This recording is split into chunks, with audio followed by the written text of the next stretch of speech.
오늘은 MC넥스에 대해서 알아보도록 하겠습니다. MC넥스는 2004년 12월 22일 카메라 모듈 및 관련 응용 제품의 개발과 생산을 주 사업 목적으로 설립되었습니다. 본사 소재지는 서울시 금천구 가산동이고 2012년 7월 25일 코스닥 시장에 상장했습니다.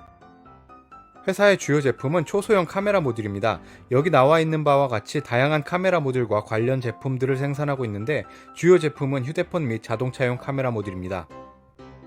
최대 주주는 민동욱 대표이사이고 20년 3월 말 현재 지분율은 24.86%입니다. 설립 이후로 최대 주주가 변경된 적은 없고 상호가 변경된 적도 없습니다.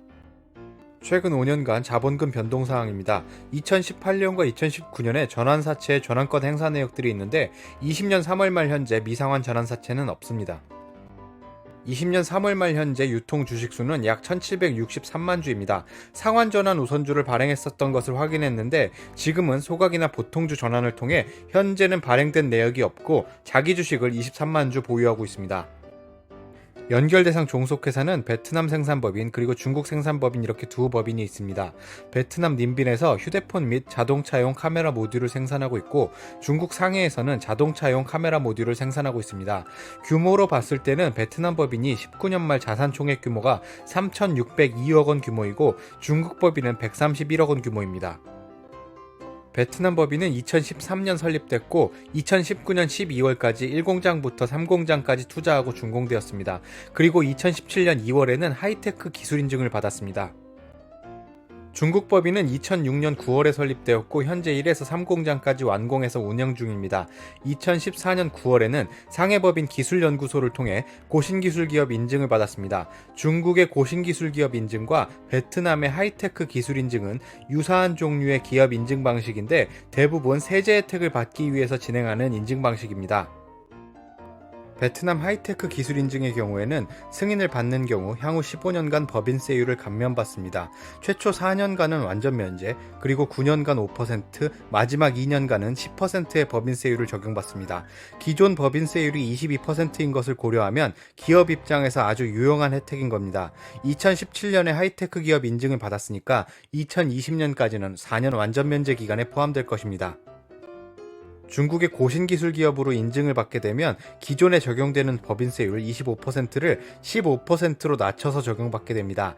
인증을 받기 위해서 이렇게 8가지 요건들이 있는데 기업의 현황이 매년 조건에 부합해야 해당 연도에 15%의 기업소득세율을 적용받을 수 있습니다. 법인별 재무 정보를 보면 중국 법인의 경우에는 전체적으로 규모가 많이 감소했습니다. 전기에는 한화 약 10억 원 수준 이익이 발생했었는데 20년 1분기에는 3억 3천만 원 수준의 손실이 발생하기도 했습니다. 반면 베트남 법인의 경우에는 자산 부채 규모가 많이 증가했습니다. 20년 1분기까지는 당기순이익이 발생하지는 않았는데 매출액 규모는 20년 1분기에만 3,270억 원 수준 발생했기 때문에 판매 규모는 늘어난 것으로 보입니다.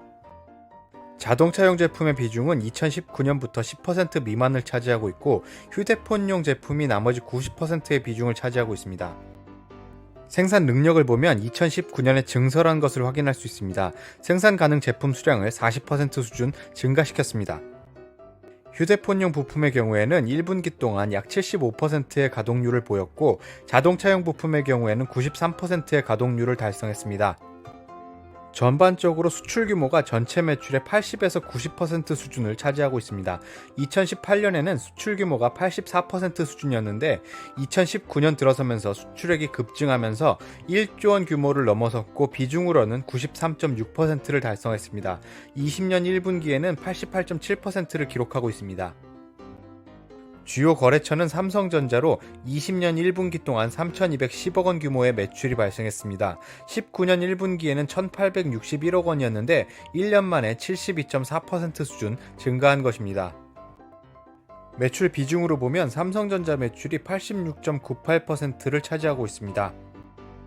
20년 1분기 연결 매출은 3,690억 원 규모였고 전년도 1분기에 비해 47.2% 증가한 수치입니다.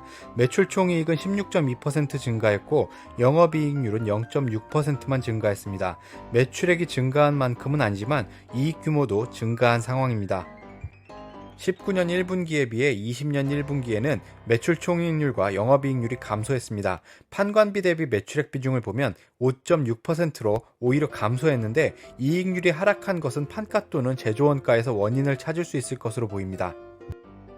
제품 가격과 관련한 내용을 찾아보면 기존 제품의 경우에는 경쟁의 심화로 인해서 매년 단가 인하가 진행된다고 합니다.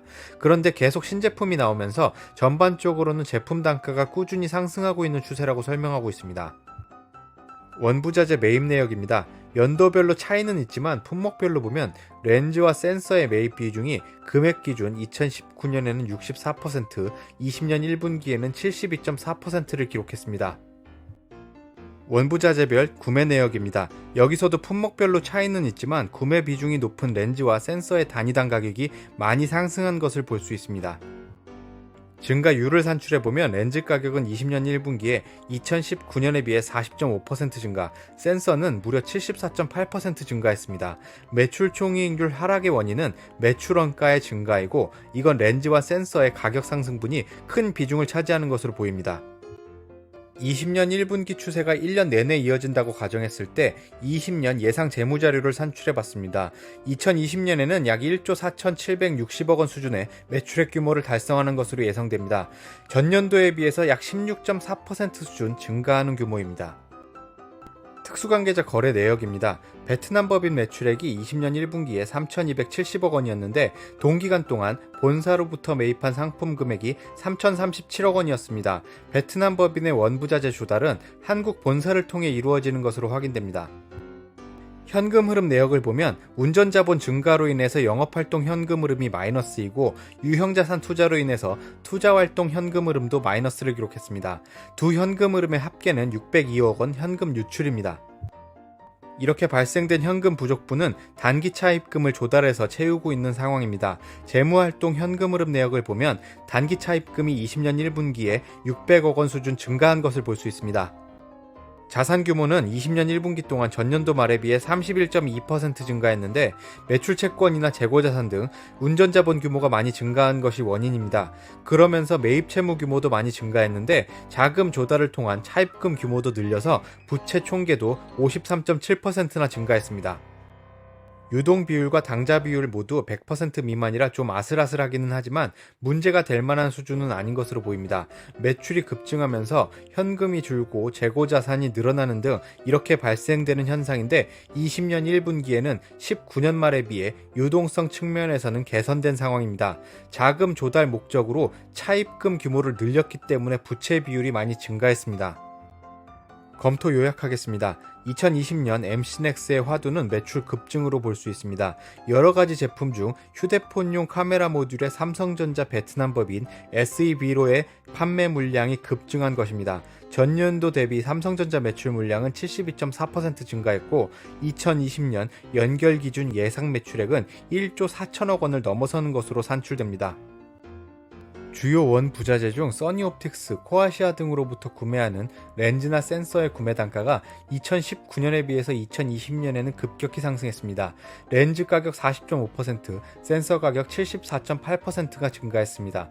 그래서 매출액이 증가한 만큼 이익 규모나 이익률에는 반영이 되고 있진 않은데 현저히 높은 규모의 매출이 발생하고 있으니까 2020년의 실적은 기대해 볼 만할 것으로 보입니다. 오늘의 영상은 여기까지입니다. 이 영상이 좋으셨다면 구독과 좋아요, 알림 신청까지 부탁드립니다. 다음에 더 좋은 영상을 올릴 것을 약속드립니다. 고맙습니다.